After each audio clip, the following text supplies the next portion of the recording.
Chapter 2 The Crooked Magician. Just at dawn next morning, Unc Nunkie laid his hand tenderly on Ojo's head and awakened him. "Come," he said. Ojo dressed.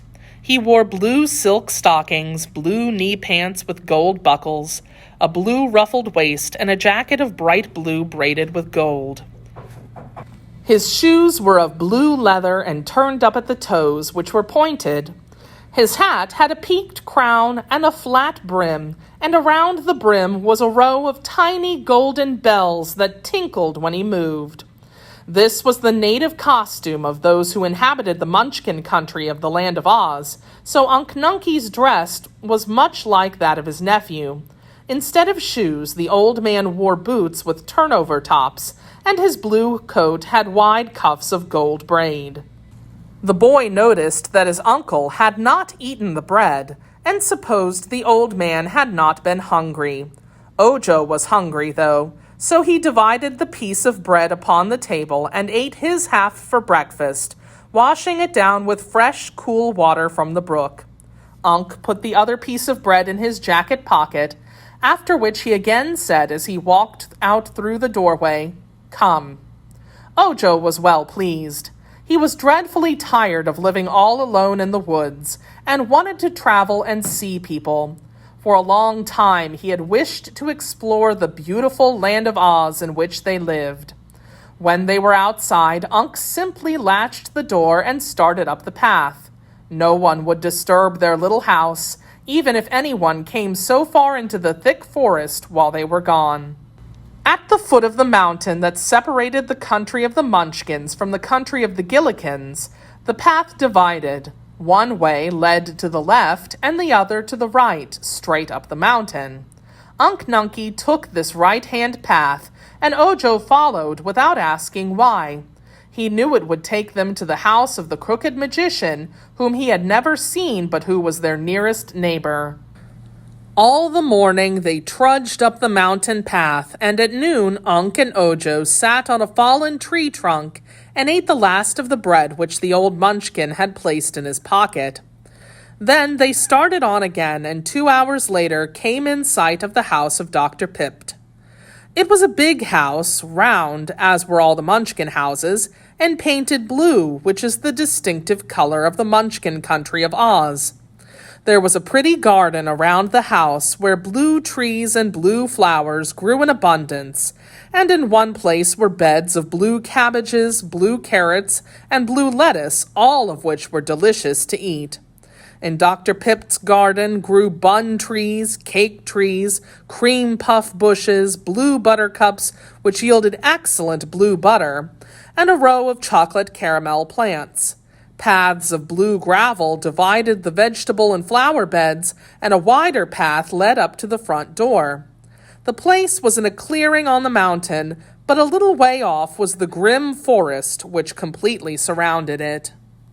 Unc knocked at the door of the house, and a chubby, pleasant-faced woman, dressed all in blue, opened it and greeted the visitors with a smile. "Ah," said Ojo, "you must be Dame Margolotte, the good wife of Dr. Pipt." "I am, my dear, and all strangers are welcome to my home. May we see the famous magician, madam?" "He's very busy just now," she said, shaking her head doubtfully. "But come in and let me give you something to eat, for you must have traveled far in order to get to our lonely place." "We have," replied Ojo as he and Unc entered the house. "We have come from a far lonelier place than this." "A lonelier place, and in the Munchkin country?" she exclaimed. "Then it must be somewhere in the Blue Forest." "It is, good Dame Margolotte."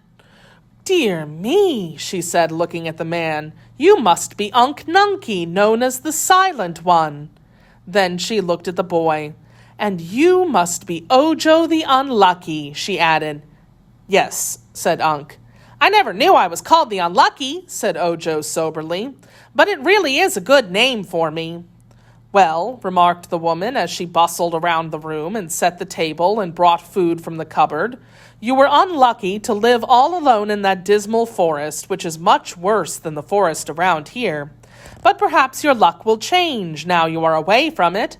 If during your travels you can manage to lose that un at the beginning of your name, Unlucky, you will then become Ojo the Lucky, which will be a great improvement.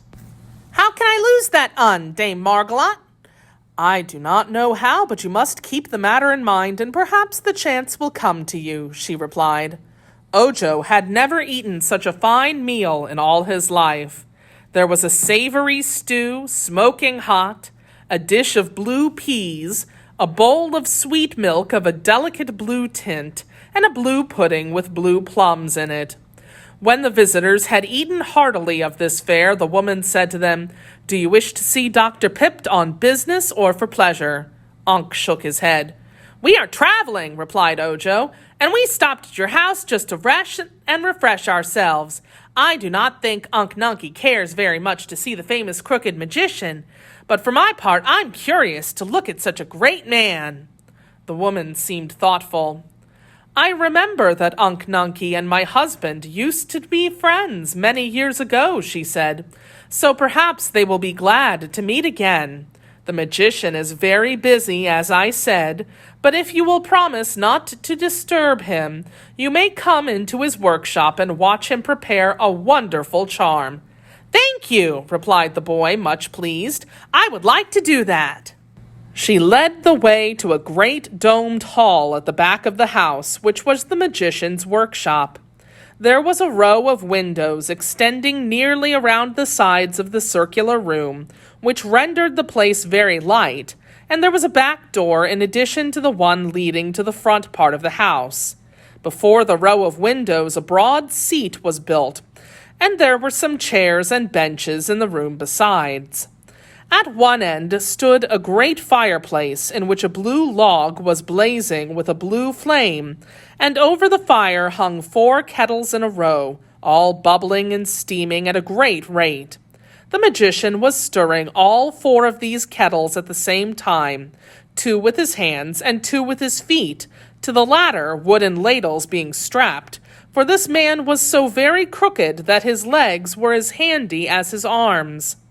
Unc Nunkie came forward to greet his old friend, but not being able to shake either his hands or his feet, which were all occupied in stirring, he patted the magician's bald head and asked, "What?"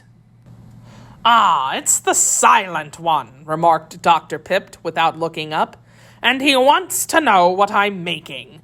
Well, when it is quite finished, this compound will be the wonderful powder of life, which no one knows how to make but myself.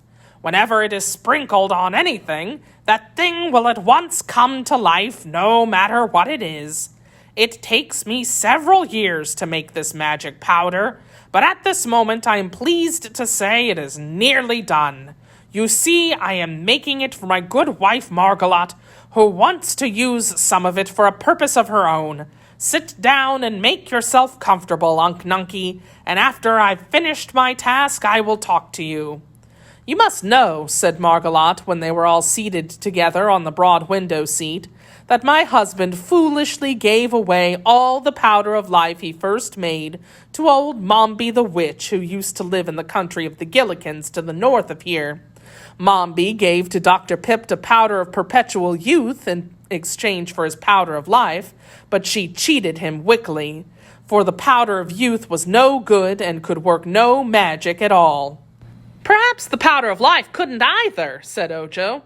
"Yes, it is perfection," she declared. "The first lot we tested on our glass cat, which not only began to live, but has lived ever since. She's somewhere around the house now." "A glass cat!" exclaimed Ojo, astonished. "Yes, she makes a very pleasant companion, but admires herself a little more than is considered modest, and she positively refuses to catch mice," explained Margolot. "My husband made the cat some pink brains, but they proved to be too high-bred and particular for a cat, so she thinks it is undignified in her to catch mice. Also, she has a pretty blood-red heart, but it is made of stone, a ruby, I think, and so is rather hard and unfeeling. I think the next glass cat the magician makes will have neither brains nor heart, for then it will not object to catching mice, and may prove of some use to us." What did old Mombi the witch do with the powder of life your husband gave her? Asked the boy. She brought Jack Pumpkinhead to life, for one thing, was the reply. I suppose you've heard of Jack Pumpkinhead. He is now living near the Emerald City and is a great favorite with the Princess Ozma, who rules all the land of Oz. No, I've never heard of him, remarked Ojo. I'm afraid I don't know much about the land of Oz. You see, I've lived all my life with Unc Nunkie, the Silent One, and there was no one to tell me anything. That is one reason you are Ojo the Unlucky, said the woman in a sympathetic tone. The more one knows, the luckier he is, for knowledge is the greatest gift in life. But tell me, please, what do you intend to do with this new lot of the powder of life, which Dr. Pipt is making? He said his wife wanted it for some special purpose. So I do, she answered. I wanted to bring my Patchwork Girl to life. Oh, Patchwork Girl? What is that? Ojo asked, for this seemed even more strange and unusual than a glass cat. I think I must show you my Patchwork Girl, said Margolot, laughing at the boy's astonishment, for she is rather difficult to explain. But first I will tell you that for many years I have longed for a servant to help me with the housework and to cook the meals and wash the dishes. No servant will come here because the place is so lonely and out of the way. So my clever husband, the crooked magician, proposed that I make a girl out of some sort of material, and he would make her live by sprinkling over her the powder of life. This seemed an excellent suggestion, and at once Dr. Pipt set to work to make a new batch of his magic powder. He has been at it a long, long while, and so have I had plenty of time to make a girl. Yet that task was not so easy as you may suppose. At first I couldn't think what to make her of, but finally, in searching through a chest, I came across an old patchwork quilt, which my grandmother once made when she was young. What's a patchwork quilt? Asked Ojo. A bed quilt made of patches of different kinds and colors of cloth, all neatly sewed together. The patches are of all shapes and sizes, so a patchwork quilt is a very pretty and gorgeous thing to look at. Sometimes it is called a crazy quilt, because the patches and colors are so mixed up. We have never used my grandmother's many-colored patchwork quilt, handsome as it is, for we Munchkins do not care for any color other than blue. So it has been packed away in the chest for about 100 years. When I found it, I said to myself that it would do nicely for my servant girl, for when she was brought to life, she would not be proud nor haughty as the glass cat is, for such a dreadful mixture of colors would discourage her from trying to be as dignified as the blue Munchkins are. Is blue the only respectable color, then? Inquired Ojo. Yes, for a Munchkin. All our country is blue, you know. But in other parts of Oz, the people favor different colors. As for Emerald City, where our Princess Ozma lives, green is the popular color. But all Munchkins prefer blue to anything else, and when my housework girl is brought to life, she will find herself to be of so many unpopular colors that she'll never dare be rebellious or impudent, as servants are sometimes liable to be, when they are made the same way their mistresses are. Unc Nunkie nodded approval. Good idea, he said, and that was a long speech for Unc Nunkie because it was 2 words. So I cut up the quilt, continued Margolot, and made from it a very well-shaped girl, which I stuffed with cotton wadding. I will show you what a good job I did. And she went to a tall cupboard and threw open the doors. Then back she came, lugging in her arms the Patchwork Girl, which she set upon the bench and propped up so that the figure would not tumble over.